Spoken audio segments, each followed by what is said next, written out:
Tony, you love fucking bullshit wrestling, pro wrestling, right? You love that fake wrestling. He likes the drama. Now think if the drug test was like the UFC and they're all skinny. Is it as cool? No. You watch pro wrestling because they're these characters. They look like superheroes. Well, CM Punk... Take away drug tests and see what happens. Well, here's a bad example, Doug. CM Punk is like one of the biggest wrestlers in the world, and he's 100% clean. He's the exception. But there's a good example. No, the WWF went through what UFC's going through now. Back in that Hulk Hogan thing in the mid-early 90s, it was huge, and so they had to eliminate it. They have to do it themselves. They have like a super strict policy. Bro, I'm serious. Super strict. You tell me Batista and The Rock are clean? No. Watch your words, sir. Come on, The Rock.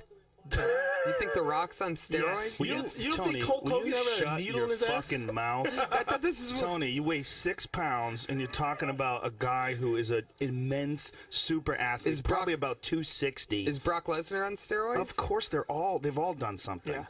They've all done. Brock Lesnar, first of all, has superior genetics. He's bone a structure that guy has. You can go back to when Brock Lesnar was in high school. He was a fucking monster. Didn't you tell me he benched 225 49 times? Yes. 49 times. Well, you got to see his combine. His combine numbers are stupid. His combine numbers are through the roof. His vertical is insane. Pull up Brock Lesnar's combine numbers, Jamie. All that said, he got shitted on when he got to the NFL. They made fun of him. Well, it's a sport. They made fun of him. Well, he wasn't ready for it. Yeah. He never played football. Yeah, he's been doing wrestling. But that said, Brock Lesnar's a freak. Brock Lesnar's a super freak. But back to bullshit wrestling. You don't think these guys? Because think of their schedules too. Their schedule's fucking insane. Every night. You're not eating protein shakes and staying on that schedule, my man. I hate to piss on your sport or your entertainment. I mean, well, those guys are constantly not getting enough sleep. Never, flying in. Yeah, it's a brutal schedule. You talk to someone who's in that business, it's brutal, man. And they have to. A lot of times, they have to pay for themselves. They have to own rental cars and then bill the company. It's a brutal circus of shit. Totally. You think Triple H is fucking clean? You don't get a neck like my waist. I don't know what Triple H is doing. That's an interesting one. I mean, he's a fucking monster. He's shaped weird. What about Batista, dude? Look, Batista's the worst. Rock? I don't even acknowledge that Batista was ever even in pro. He's so terrible. What are you talking about? He was great in Guardians of the Galaxy. Phenomenal. You're a mess. No. How dare you? No. Guardians of the Galaxy.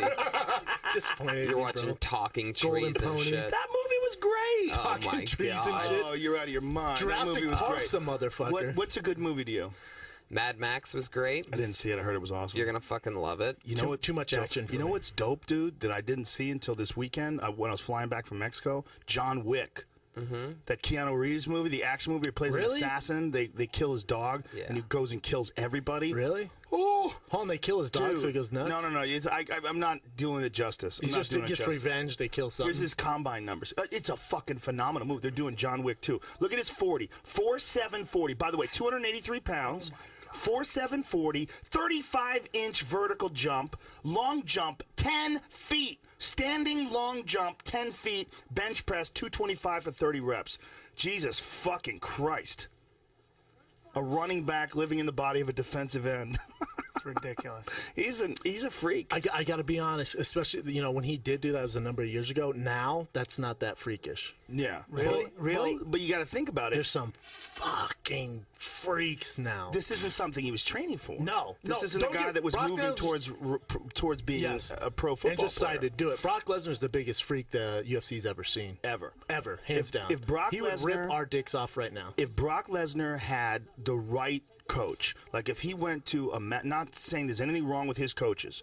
This is what I'm saying is if he had the right coach in the right amount of time, like if he went to a Matt Hume or a Faraz Sahabi and they engineered his career from the beginning to the time he's being introduced to the UFC to the time he's introduced to high-level competition, he could have been an all-time He's the best, great. Yes, best heavyweight ever. He has the capabilities. He fought a former heavyweight champion in his second professional fight. He fought Frank Mir in his second professional fight. He had no idea how to defend against a leg lock. Yeah. He got leg locked. That's my favorite fight of all time. Great fight. Frank Mir's a bad motherfucker. But then in his third fight after that, he fights Heath Herring, beats the shit out of Heath Herring. Then he fights Randy fucking Couture, stops Randy Couture in his fourth professional fucking fight. Yeah, but Randy Couture was like fucking in a wheelchair to the octagon, and then here's fucking Brock Lesnar. Still, it doesn't matter. He's still, for the fourth professional fight, insanely impressive.